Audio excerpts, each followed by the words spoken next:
সব সত্যি বলেছেন। আমি সেই নবীর অপেক্ষায় থাকব। একটা অঘটন ঘটে গেছে। মক্কা এবং কুরাইশ গোত্রের উপর বিপদ নেমে এসেছে। কি সর্বনাশ হয়েছে? কি? আল বাররাদ ইবনে কাইস কিলাব গোত্রের একজন সর্দারকে হত্যা করেছে, যিনি আলনুমানের কাফেলাকে পথ দেখিয়ে নিয়ে যাচ্ছিলেন। কি বলছো? আলবাররা কিলাব গোত্রের একজনকে মেরে ফেলেছে, তাও উকাদের সময়? কাকে হত্যা করেছে হার্ড? তাই সে নিজের দুঃখ চেপে রেখে আমাদের জন্য কিছু করার চেষ্টা করছে, যদিও তার করার মতো কিছুই নেই। আর আমিও তার কাছ থেকে কোনো কিছুই নিতে চাই না। ও সাধারণ বালকদের মতোই জীবনযাপন করুক, চাই না ও ঘরের কোনো দায়িত্ব পালন করুক, যদিও সে জানে না কিভাবে দারিদ্র্যের সঙ্গে মোকাবেলা করতে হয়। তবুও আপ্রাণ চেষ্টা করে যাচ্ছে আমাদের জন্য। আমার ভাইয়ের খেয়াল রাখবে মাইসারা। আশা করছি তুমি বাণিজ্যে অনেক লাভবান হবে মোহাম্মদ।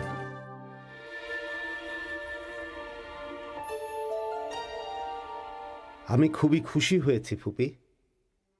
আমি এই বিষয়ে নিশ্চিত আপনিও আব্দুল মুত্তালিবের নাতি মোহাম্মদ বিন আবদুল্লাহর কাজে অবশ্যই অনেক সন্তুষ্ট হবেন। সেও হাসিম গোত্রের পুত্র। সমগ্র আরবের মধ্যে সম্মান ও আভিজাত্যের দিক থেকে তাদের সমকক্ষ আর কেউ নেই। শপথ করে বলছি, সে এতই সৎ যে মক্কার ছোট বড় সকলেই তাকে ডাকে মুহাম্মদ আল আমিন।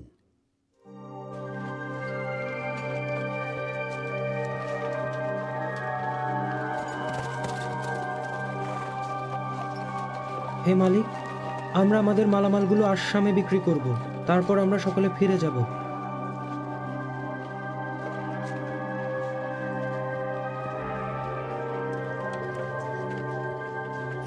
এরপর কাফেলারা মক্কা থেকে আসামের পথে বাণিজ্যের উদ্দেশ্যে রওনা হয়। বাণিজ্যের দায়িত্বে ছিলেন রাসূলুল্লাহ সাল্লাল্লাহু আলাইহি ওয়াসাল্লাম। এই সময়টিতে মুহাম্মদের মধ্যে নবুয়তের বেশ কিছু লক্ষণ দেখা দিল, আর এসবের সাক্ষী হয়েছিল মায়েশারা। যখন কাফেলা শামের ভূমিতে বুশরা শহরে পৌঁছায়, তখন আল্লাহর নবী তাঁর বাণিজ্যে ব্যাপকভাবে সফলতা লাভ করেছিলেন, আর প্রচুর মুনাফা নিয়ে তিনি পুনরায় মক্কায় ফিরে এসেছিলেন।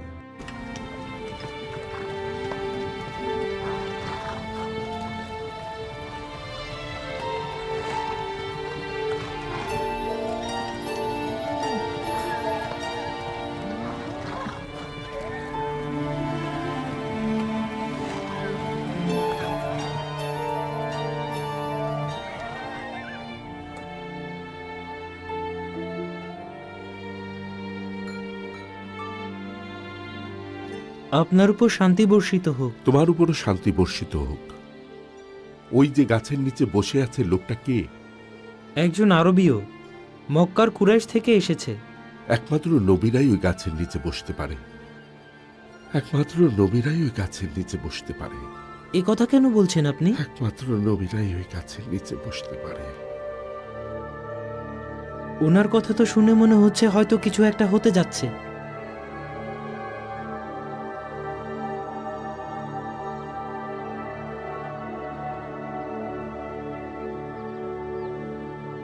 বলো ইবনে হুয়াইরিস, কি খবর তুমি নিয়ে এসেছো সিরিয়া থেকে? হ্যাঁ বলছি হানাব, আমি খ্রিস্টান হয়েছি। তো কোন মতবাদের অনুসারী হয়েছে তুমি?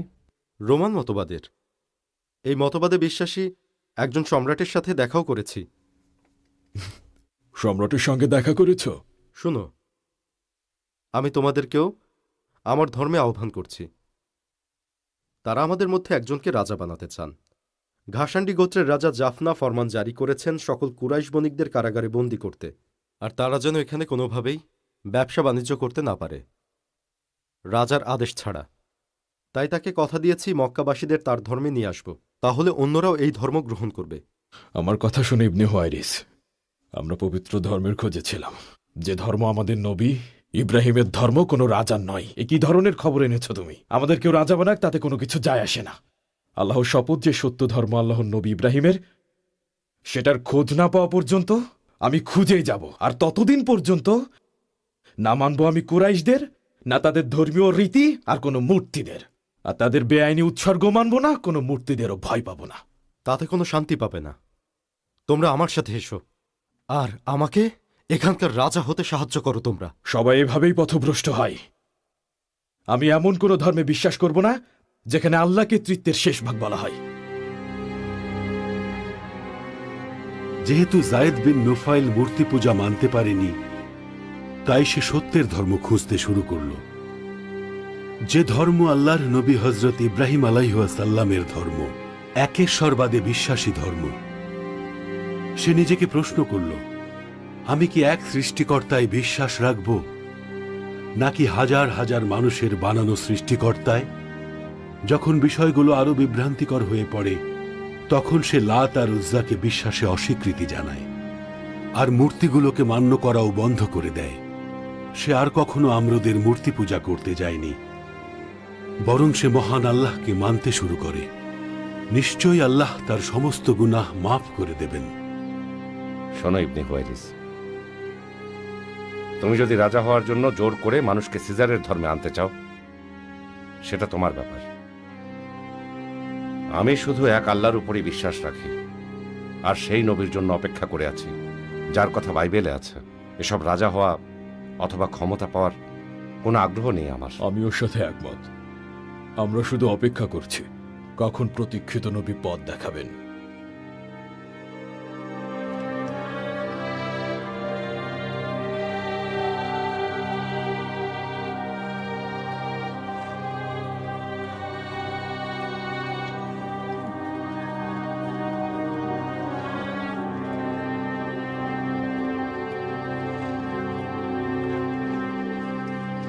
এত তাড়াহুড়া করে কোথায় যাচ্ছ? আমার ফুপি খাদিজার বাড়িতে যাচ্ছি। তোমাকে খুব খুশি দেখাচ্ছে, কোনো খুশির খবর নিয়ে যাচ্ছ নাকি? হ্যাঁ, সেই সুখবরটা তোমাকেও আমি দেব ইবনে হারিস। মুহাম্মদ ওর সফর থেকে ফিরে আসছে, অনেক লাভ করেছে বাণিজ্যে। ফুপি এটা শুনলে নিশ্চয়ই অনেক খুশি হবেন। এর আগে এত লাভ কেউ কখনো করেনি, এবার মুহাম্মদ সেটা করে দেখিয়েছে।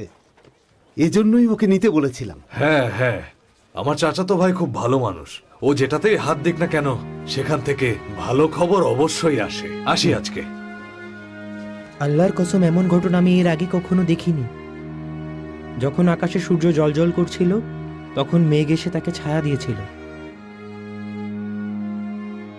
তার মতো বণিক আগে কখনো দেখিনি। সে ক্রেতাদেরকে বলেছিল যে দ্রব্যের মূল্য না এর চেয়ে বেশি দেবেন, না এর চেয়ে কম। মালিক এই মূল্য ধরে দিয়েছেন। আপনারা যদি এই মূল্য দিয়ে নিতে চান তাহলে নিন। না আমি এর চেয়ে কম মূল্যে দিতে পারবো, আর না বেশি মূল্যে দিতে পারবো, কারণ আমার মালিকের এটাই নির্দেশ। এরপর সব ক্রেতারা তার কাছে ভিড় করলেন। এক নিমিষেই সে সবকিছু বিক্রি করে মোটা অঙ্কের মুনাফা নিয়ে চলে গেল। তার চোখে অন্য এক আলো দেখেছে যা আগে কখনো দেখিনি।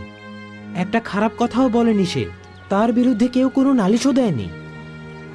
এমনকি আমি তাকে ওখানে একটা মিথ্যা শব্দও বলতে শুনিনি।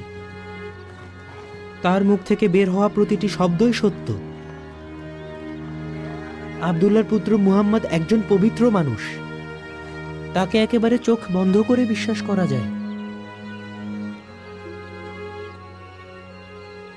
আল্লাহর কসম, মেঘ এসে মুহাম্মদকে ছায়া দিচ্ছিল। যখনই রোদের তাপ বাড়ছিল, তখন সে একটা গাছের নিচে বসলো। একজন পাদ্রী এসে জিজ্ঞেস করলো, ওখানে কে বসে আছে? আমি বললাম, আরবীয় এক বণিক। সে বলল, শুধুমাত্র নবীরাই এই গাছের নিচে এসে বসতে পারেন। আল্লাহর কসম করে বলছি, যা দেখেছি সব খুলে বলেছি আমি আপনার বোন খাদিজাকে। এটা যদি সত্যি হয় খাদিজা, তাহলে মুহাম্মাদই হবে সেই নবী। মুহাম্মাদই সেই নবী যার আগমনের কথা আগেই বলা ছিল। সময় চলে এসেছে। কুরাইশের সবাই শুনুন, আপনারা যদি আমাকে রাজা হিসেবে দেখতে চান, তাহলে আপনারা সবাই জেনে রাখুন, আমাকে আরবের উপদ্বীপগুলোর রাজা হিসেবে মেনে নিন। রোমানের সিজারও তাই চাইছেন। রাজা হতে পারলে আপনাদেরকেও আরবের বড় বড় পদ দেব, আর সিজারের সাথেও আপনাদের সুসম্পর্ক গড়ে তুলব। কুরাইশ বংশের রাজা হওয়া বা শাসন করা কখনোই সম্ভব না। আমাকে মানুন, না হলে আপনারা না চাইলেও আমি এখানকার রাজা নির্বাচিত হব। রোমান সম্রাট আমাদেরকে এভাবে জোর করতে পারেন না ইবনে হুয়াইরিস। আর সিরিয়ার বাণিজ্য, রোমান সিজার যদি আপনাদের সিরিয়ায় না ঢুকতে দেয়, তখন কি করবেন আপনারা? এটা কেমন কথা বলছো তুমি ইবনে হুয়াইরিস? সিরিয়া থেকে এসে ইবনে জাফনাকে সম্রাট সিজারের চিঠি পৌঁছে দিলে। চিঠিটা পেয়েই সম্রাট জাফনা কুরাইশ গোত্রের সাইদ বিন আলাস বিন উম্মাইয়া আর আমির গোত্রের থুয়েব বিন রাবিয়া সহ আরো অনেককে কারাগারে পাঠিয়ে দিলেন। জঘন্য কাজ করেছো তুমি। আমাদের সব কয়েদিদের মুক্ত করতে হবে। পস্তাবেন বলছি, এটার জন্য পস্তাবেন বলে দিচ্ছি। তুমি যা বলছো আমরা কখনোই সেটা মেনে নেব না। আমরা কখনোই সিজারের ধর্ম গ্রহণ করব না, আর তোমাকে রাজা হিসেবে কখনোই মেনে নেব না। তুমি রোমান সম্রাটের সাথে হাত মিলিয়ে নিজের মানুষদের কারাগারে বন্দী করেছো। কে কে যাবে আমার সঙ্গে মুক্ত করতে? আমি সিরিয়াতে যাব ওদের মুক্ত করতে। তোমাদের দেখে নেব। এরপর উসমান বিন আল হুয়াইরিসকে মক্কাবাসী প্রধান হিসেবে প্রত্যাখ্যান করায় সে সিরিয়া ফিরে যায়। সেখানে তাকে বিষ প্রয়োগ করে মারা হয়। আর এদিকে জায়েদ বিন আমর বিন নুফাইল দেশে দেশে সফর করতে থাকে আর পাদ্রীদের ইব্রাহিম নবীর ধর্মের কথা জিজ্ঞেস করতে থাকে। এরপর এক পাদ্রীর সাথে তার দেখা হয়। পাদ্রী তাকে বলে, তোমার প্রশ্নের উত্তর আমার কাছে পাবে না, কিন্তু সেই নবীর কাছে পাবে যাঁর আগমনের সময় হয়ে গেছে, এবং তাঁর আগমন হবে মক্কায়। তাই সে খুব দ্রুত মক্কায় ফেরার সিদ্ধান্ত নেয় আর পথেই নিহত হয়। এদিকে খাদিজা বিনতে খুয়াইলিদ রাদিয়াল্লাহু তাআলা আনহা সুদূর দৃষ্টিসম্পন্ন, সফল ও বুদ্ধিমতী ছিলেন। মহান আল্লাহ পাক তাকে সম্মানিত করতে চেয়েছিলেন। যখন মাইশারাহ তাকে মুহাম্মদের ব্যাপারে যা জানে তা জানালো, তখন তিনি নবী মুহাম্মদ সাল্লাল্লাহু আলাইহি ওয়াসাল্লামকে একটি বার্তা পাঠালেন, যেখানে বলা হয়েছিল, আমার সালাম গ্রহণ করবেন। আপনার সম্মান, সফলতা আর অমায়িক ব্যবহারের প্রশংসা শুনে আমি মুগ্ধ। আমি আপনাকে অত্যন্ত পছন্দ করি। তিনি নবী মুহাম্মদ সাল্লাল্লাহু আলাইহি ওয়াসাল্লামকে বিয়ে করার ইচ্ছে পোষণ করেন। তখন বিবি খাদিজার বয়স ছিল 40 বছর, আর নবী হযরত মুহাম্মদ সাল্লাল্লাহু আলাইহি ওয়াসাল্লামের বয়স ছিল 25 বছর। বিবি খাদিজা ছিলেন সম্মানিত ধনী এবং কুরাইশ গোত্রের সবচেয়ে সম্ভ্রান্ত পরিবারের। এজন্য সব পুরুষেরা তাকে বিয়ে করার ইচ্ছে পোষণ করত। বিবি খাদিজা রাদিয়াল্লাহু তাআলা আনহা ছিলেন খুয়াইলিদ বিন আসাদ এবং আব্দুল উজ্জা বিন কুসাই বিন কিলাবের বংশের কন্যা। দাদা কুসাইয়ের দিক থেকে তার সাথে নবী মুহাম্মদ সাল্লাল্লাহু আলাইহি ওয়াসাল্লামের আত্মীয়তার সম্পর্ক ছিল। নবীজি তার চাচাকে সব জানালেন এবং তাঁরা দুজনে একসাথে খাদিজার চাচা আমর বিন আসাদের কাছে গেলেন। যেহেতু তার বাবা খুয়াইলিদ বিন আসাদ তখন বেঁচে ছিলেন না, যারা এই বিয়ের প্রস্তাব নিয়ে গিয়েছিলেন তাদের মধ্যে ছিলেন চাচা আবু তালিব আর চাচা হামজা। নবীজির চাচা আবু তালিব কন্যার চাচা আমর বিন আসাদকে এভাবে বিয়ের প্রস্তাব দিলেন যে, আপনারা তো জানেন আমার ভাইয়ের পুত্র মুহাম্মদের সম্মান, মহাত্মতার, বিজ্ঞতার দিক বিবেচনা করে বিয়ের যোগ্য পাত্রী খুঁজে পাচ্ছি না। যদি সম্পদের দিকটাকে এর পরিপূরক ভাবতে চান তাহলে আমার কথা শুনে রাখুন, সম্পদ কখনোই চিরস্থায়ী হয় না, সময়ের সাথে স্থানান্তরিত হয়ে যায়। আপনারা জানেন মোহাম্মদ খাদিজাকে বিয়ে করতে চায় আর খাদিজাও চায়, তাই মহান সৃষ্টিকর্তার ইচ্ছায় মুহাম্মদের প্রথম স্ত্রী হিসেবে সম্মানিত হতে পারে খাদিজা রাদিয়াল্লাহু তাআলা আনহা। ইয়া রাব্বিল কাবা, মুহাম্মদ আর খাদিজার বিয়ে সৌভাগ্য বয়ানুক। মুহাম্মাদের বিয়ে নিয়ে তোমাকে সবচেয়ে আনন্দিত দেখাচ্ছে বারাকা। ও তো আমার সন্তানের মতোই। তার মানে তুমি আমাদের ছেড়ে মুহাম্মাদের বাড়িতে চলে যাবে? হ্যাঁ, অবশ্যই উম্মে তালিব। আমি ওর থেকে কিভাবে দূরে থাকবো বলুন? ইয়া রাব্বিল কাবা, খাদিজা আর আমার পুত্র মুহাম্মাদের উপর তোমার রহমত বর্ষণ করো ইয়া রাব। তোমার দোয়া কবুল হোক, রহমত বর্ষিত হোক খাদিজার উপর। বারাকা, খাদিজা এখানে সবচেয়ে সম্মানিত নারী। চলো আমরা খাবার প্রস্তুত করি। হ্যাঁ, এদিকে এসো জুবাইর, এসো এসো। কোথায় গিয়েছিল তোমরা? আমরা মুহাম্মদ আর ওর স্ত্রী খাদিজার সাথে দেখা করতে গিয়েছিলাম। এসো। মোহাম্মদ আর ওর স্ত্রী কেমন আছে? দেখেই মন ভালো হয়ে গেছে হামজা। আল আওয়ামের মৃত্যুর পর এত খুশি কখনো হইনি আমি। সে তো তার সারাটা জীবন যুদ্ধ করেই কাটিয়ে দিল। আজ আমি সত্যিই খুব খুশি। কেন এত খুশি সাফিয়া, বলো?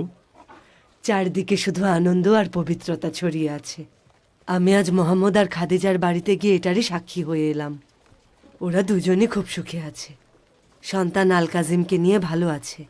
কাবার মালিক নিশ্চয়ই মোহাম্মদ আর তার স্ত্রী সন্তানদের হেফাজত করবেন। আশা করছি বিয়ের পর যেন তার ছোটবেলার সব দুঃখ দুর্দশা ভুলে যায়। ছোটবেলা থেকে খুব দুঃখ পেয়েছে ছেলেটা। উনি তোমার চাচা হন জুবাইর। তুমি কিন্তু বাবার মতো খুব সাহসী হবে। আচ্ছা হব চাচা। এত ছোটবেলায় ছেলেটা ওর বাবাকে হারিয়ে ফেললো। চিন্তা করো না বোন আমার, তুমি ভেতরে যাও, উম্মে আমারা আছে।